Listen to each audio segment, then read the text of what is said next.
he gives 3 levels here, but he says this. Speak the same thing, no divisions among you, and be perfectly joined together in the same mind and the same judgment. Did you notice he didn't talk about praying in tongues there? He didn't talk about your sensitivity to knowing God. He didn't talk about being a champion of faith.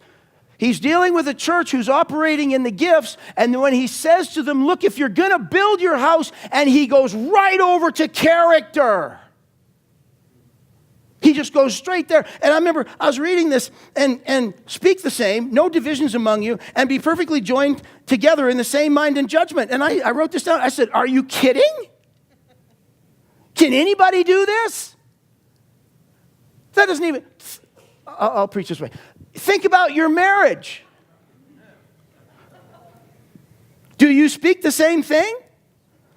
Is there no division among you? And are you perfectly joined together in mind? I've been married 34 years and we still don't have that.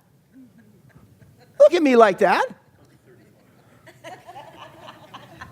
34 years. Can any group of people do this? What about our family? What about where you work? I mean, let's just break this down for a minute. There's 220, 230 people in this room right now, ish, somewhere in there.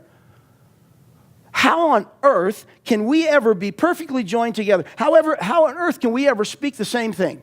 How on earth can we ever have no division amongst us? Because you think different than I think. And you think different than you think. And you think different than you think. And you think really different than everybody else thinks. Are you following my point? We think and act and feel very differently about issues. There's some issues in here that if somebody brought it up, you would get really hot under the collar because it's your issue. And another person in there, the exact opposite is their issue. I always think it's funny when we bring up something like end times. You know, when's Jesus coming back? How's he coming back? Is he coming back, by himself to pick us up and take us away? Or is he going to come back halfway? Is it pre-trib, mid-trib, post-trib, or no trib, or it's all trib? Like, when's he coming back?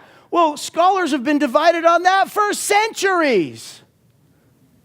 So I'm looking at this and I'm thinking, God, you're asking us to do something that it's not even possible. Well, let me tell you how it's not going to happen.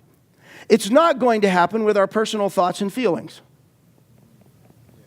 Because you have strong thoughts about certain things, whether it's in the natural or whether it's that book you have in your lap.